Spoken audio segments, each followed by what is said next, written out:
Hi and welcome to I Design My Life channel. I'm Sumit, I'm a mind and a life coach.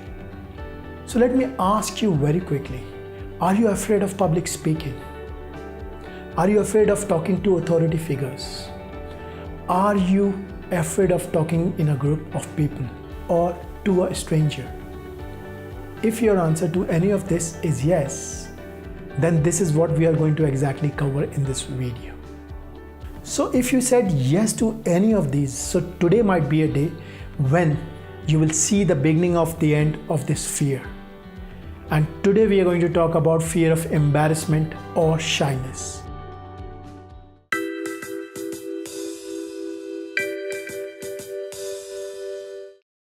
So the reason I've chosen this topic is because I work with a lot of people who fall into the trap of this fear. This fear of shyness robs us of our true potential and does not allow us to experience our lives the way we should ideally experience it. I was also once really afraid of this and I was very shy. When I had to speak to the authority figures, when I had to speak to them, I used to have a rapid heartbeat, sweaty palms, and butterflies in my stomach. I found it really difficult to cope with this kind of a situation. How we are going to cope with this situation is exactly what we are going to cover in this video. I'm hopeful that if you follow the video through, you would be able to work through your fears as well if you have got any fears. Right, so let's start with the topic now. So we have already covered that there are three levels of fear: surface level fears, ego level fears, and core level fear. Core level fear was I cannot handle it. So shyness, embarrassment, rejection, failure are all ego level fears. So when I say ego level fears, then what do I actually mean? To understand this, we need to understand what is ego.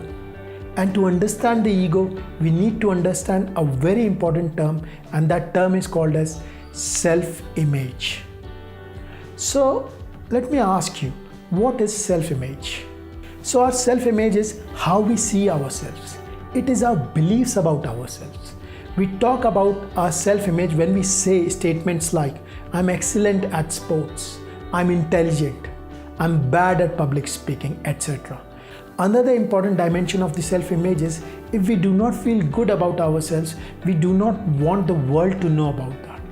We like to really protect this self-image of ours, and we do not want anyone else to know about this aspect of our self-image. Now the question comes, how do we do it? And this is where the big word ego comes in.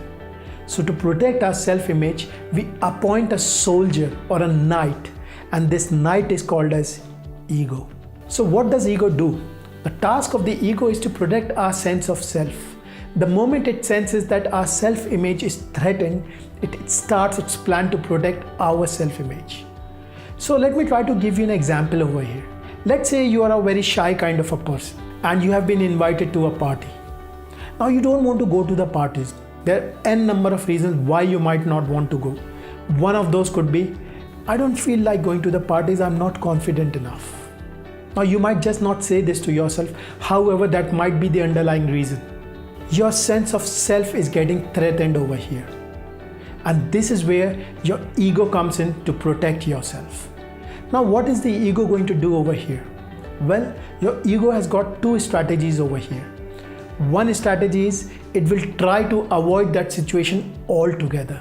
It will say, no, I'm not willing to go, no, I don't feel comfortable. So this is its strategy to protect your self-image. Now let's say you just cannot avoid this. You have to go to the party. Now what does ego do? So now the ego starts planning. It starts planning and seeing how it can play really safe. So the way it plays safe is you might go to a party and find a little corner where you're going to stay. You will not talk to people. Or you might just hang on with someone who you are really close to so that you don't get exposed to people. Or you might be sitting in a group of people nodding your head but not contributing to the conversation. So these are all the strategies of your ego to give you a sense of relief and to give you a protection to your self-image. So let's see how this entire game plays out. Before this, let me remind you the mind framework which we covered in our previous fear video. It says that our memory creates our thoughts creates our feelings create our behavior, and our behavior results into the results which we receive, and these results are fed back into the memory. So we are going to utilize this framework to resolve ego level fears. I can guarantee you that if you get a good grasp of the concepts around this mind framework, I can assure you that you will be able to resolve most of your life problems, because everything boils down to your mind. So please pay attention and understand how I'm applying this framework to resolve these ego level fears. To make it easier, we'll understand and resolve this fear with a case scenario of one of my client. I'm going to call my client Sanjay. Now Sanjay is not his real name. So let me introduce you to Sanjay. So Sanjay is a top executive in a startup which is in its growth phase. Sanjay is a very nice person, hardworking and very sincere.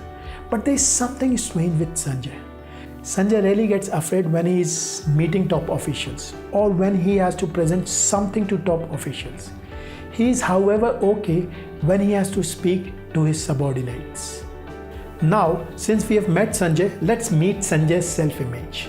Sanjay's self-image is, I'm not intelligent enough. I'm dull. I'm not sharp as other top guys. So now let's meet Sanjay's ego. The role of ego is to protect Sanjay's self-image. Sanjay's self-image is, I'm not good enough and I'm not bright as other top officials. So the task of the ego over here is to protect Sanjay and his self-image. It will do everything possible to ensure that no one else knows about Sanjay's self-image, or no one knows that Sanjay is not bright enough. So it has a task cut out for itself, that I need to protect Sanjay. Sanjay knows that he is not bright enough. Now I have to ensure that not many people know that Sanjay is not smart enough. So now let's see, how does ego protect his self-image? It protects his self-image by two ways. First, by avoiding the meeting situation altogether. So it will do everything possible to avoid the meeting, one way or another. And how does he do that? Sanjay says to himself, I don't like to talk to these people. I don't like to talk to these top guys. I'm not sure what I'm going to talk. And anyways, I don't think they talk sense. So I do not want to involve in this. So this is Sanjay's egos playing with him and protecting him to get into that situation. Now the second way is by keeping quiet in the conversation and playing safe if he has to really get into the meeting. So he will only speak his part and then he'll shut off so that no one knows about him. Let's get to the scenario now. Sanjay has to meet his boss and his boss's boss and present an idea which he believes in. Now the idea of presenting in front of the boss is creating butterflies in his stomach. He's having sweaty palms. His heartbeat is fast and he's breathing shallow. His fear of embarrassment is being triggered and is showing up. Now we have to help Sanjay. So now let's see what all can Sanjay do to relieve himself of this fear. Now let's look at our mind framework and try to apply it over here. So I'm going to draw the entire framework over here. We have memory, we have thoughts, feelings, behavior, results back into memory. So let's see the behavior which is coming in form of physical symptoms. His heartbeat is fast, palms are sweaty, breathing is shallow. So now let's get back to the framework and let's see what is creating this behavior. He is feeling nervous. So what is creating this feeling of nervousness? It is his thoughts. Thoughts may be, I'm not good enough, I'm not prepared. So what is creating these thoughts? Maybe an image is getting formed in his mind and he's seeing the face of the boss. Maybe he's having a self-talk with himself which says that he's not good enough and people are going to find out that he's not good enough. Or a thought that he'll be exposed. So you see the pattern. It starts from memory to thoughts, to feelings, to behavior. And ultimately it results in giving him physical symptoms where his palms are sweaty, his heartbeat is shallow, as well as he's not thinking well enough. Now, let's get back to the core of every fear. You remember, the core of every fear is I can't handle it. So to get rid of this fear, he needs to break this pattern we have talked about and create a statement for himself which says, I can handle it. So before moving any further, I would like to put this quote in front of you, which is a very important quote. It says, prevention is better than cure. So we are going to look at this situation from two perspectives. One is the prevention perspective and the other is the cure perspective. Cure means that we are looking at the coping strategy. That means if you find yourself in a similar kind of a situation, what are the things you can do to relieve yourself of this fear? Prevention strategy would talk about how we can entirely prevent ourselves from getting into this situation, which is a kind of a higher level solution. Would it not be nice that we do not get into this situation at all, instead of getting into a situation and then coping with it? So now let's start with the cure situation first. We will look at the cure first as to how we can deal with the situation. Then we'll look at how we can prevent this situation in the first place altogether. So let's get back to our model first. This is the model, and we'll resolve this problem with the help of this model. So the first step is acknowledgement. We all need to first acknowledge that there is something that needs correction. I have seen people finding ways to get away from the situation which make them uncomfortable. They just choose not to come out of their fears. They choose to be in their comfortable seats. They choose to be in their comfortable positions and remain there forever. So I'm not really sure if everyone watches Game of Thrones, but if you watch the Game of Thrones, there is a very beautiful line Tyrion Lannister says, and that is, most men would rather deny a hard truth than face it. The thing with fear is that the moment you chose to face the fear, it loses its shine, it loses its power. So in this situation, Sanjay needs to acknowledge first that he has got this fear and he needs to take the fear head on. So the second step is awareness. When I say awareness, what do I exactly mean? So it's the awareness of our thoughts, feelings and behavior. Basically the mind framework we have been talking about. So awareness is a skill and it comes with practice. The more you practice, the better you get at it. So in your initial stages, you will be able to catch the fear at the behavior level. When you will become better at it, you will start catching it at the feeling level. And when you become expert, you will start catching it at the thought level.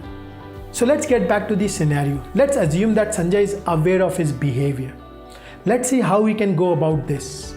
He will start by asking himself few questions. The first question he's going to ask is, why are my arms sweaty? Why do I have butterflies in my stomach? How am I feeling? He will say that he's feeling nervous. Now he needs to ask another question. Why is he feeling nervous? What is it I'm thinking? He might be thinking that he will not be able to give good presentation. He is not prepared. Then he needs to ask, why is it I'm creating this kind of a thought? What is running in my mind? What is the image I'm seeing in my mind? Do I see a picture where I feel small and incapable of myself in the presentation? Do I see the face of my boss? And that is making me nervous. So he needs to go to his internal representation of the image, because that is what is creating his thoughts. Then he needs to understand what is his self-talk. What is he talking to himself? He needs awareness of all these elements of the framework. So we've covered two steps till now. One is acknowledgement and the second is awareness. The third step is correction and application. At the moment, Sanjay is seeing the image which is not very helpful. As human beings, we are really blessed with something, and that big something is imagination. And the good part is that our mind has got no concept of imagination and reality.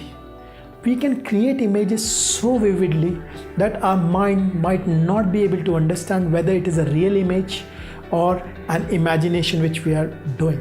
What our mind does is, once it sees the image which we have created, it starts operating in that direction. It starts creating steps which take you forward in that direction. So memory is also an imagination. So imagination is also a memory. Sanjay can start creating an image delivering a successful presentation in his mind. So the more clear he is of the presentation or the image which he is creating, the better he would be. This kind of image would lead him to think that what needs to happen to make this image a reality. He will understand that he can prepare well for the meeting. Also, he needs to understand that he can only do what he can do with the best of his knowledge. So if he falls short on something, then he can learn out of that and can get better the next time. He will start feeling better. Now coming to the behavior section of the framework, behavior is body's response to the mind. He can bring his physiology into play. Our minds and body are connected. These are like two ends of a same stick. If you pick the mind up, body improves, and if you pick the body up, your mind gets better. So in this case, Sanjay can breathe better, he can change his posture, and suddenly it starts reflecting on his mind. It starts affecting his mind because he has picked his body up. Now his mind will lift as well. So we have seen that we can attack memory section, thought section, feeling section, and the behavior section to get rid of the fear.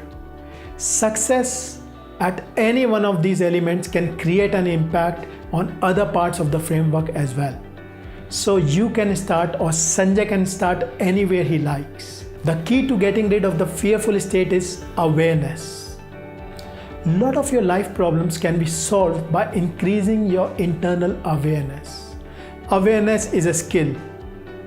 The earlier you start working on this skill, the better it is. So till now we were talking about the cure part. This part was about how we can cope when we are in a state of fear. Now we will move on to the higher level solution, and that is what is it we can do to prevent this situation altogether so that we do not get into this state. So the answer to this is acceptance of self. The root to all ego level fears is that we keep on comparing ourselves with others. We compare ourselves with others to know our self-worth. Comparisons with others is a never-ending trap. You will never get out of this wheel. Also, we need to know that we all are unique. Our experiences, our upbringing are unique. So when we are comparing, what we are doing is we are comparing an apple to an orange and asking this stupid question, which one is better? Each one of us have got our own benefits. But there is one thing I would like to say. Comparison is not an entirely bad thing. I know I'm contradicting myself, and you will know why. It has some benefits as well. It lets you grow. The question is, when should we ideally compare? We should always compare ourselves with ourselves, because that is a viable comparison. That is a genuine comparison. So one question which you need to ask is, are you better than yesterday? Once you start comparing yourself with yourself, then you start growing and shift your focus inside, and things happening in the outside world become irrelevant to you. So to get out of this trap, we need to understand the blueprint of our minds. We need to get a clear understanding of our purpose, identity, beliefs and values. So once we start accepting ourselves, and it helps us in a big way to appreciate ourselves for who we are. Once we start accepting ourselves, we do not have to protect our self-image, and then our ego has to go. It does not have to save our self-image. This way we start experiencing our lives the way we should experience them. This is a route to happiness, and this way we kill our ego level fears as well, once and for all. I would request you to look at the video of inferiority complex, Who Am I?, to understand this in detail. So guys, let me sum up the highlights of the discussion. Please remember the framework: memory, thoughts, feelings, behavior, results. The second thing you need to remember is acknowledge your fears. The third thing we need to remember is we need to be aware of our mind framework, how it is operating. And once we have understood it, we can attack any of the portions of the mind framework and create a change in ourselves and get rid of this fear. To get rid of the fear permanently, we should know and create a blueprint of ourselves and get secured in understanding who we are as a person. We should start accepting ourselves, because the day you will start doing it, external world is not going to matter to you. So if you've got any queries around this, please do not hesitate to leave an inquiry for us on info@idesignmylife.net. You can subscribe to our channel to check out more of our videos. Please follow our Facebook page updates to know what we are up to and what we are doing. And also do not forget to join our community. The name of our community is I Design My Life. So guys, this is it for the session of this video. If you relate to any of these symptoms, please do not hesitate to acknowledge it. Acknowledging it is always the first step to improve. So guys, till the time I see you next, invest in yourself, design your lives the way you want to, and remember and say to yourself, I design my life.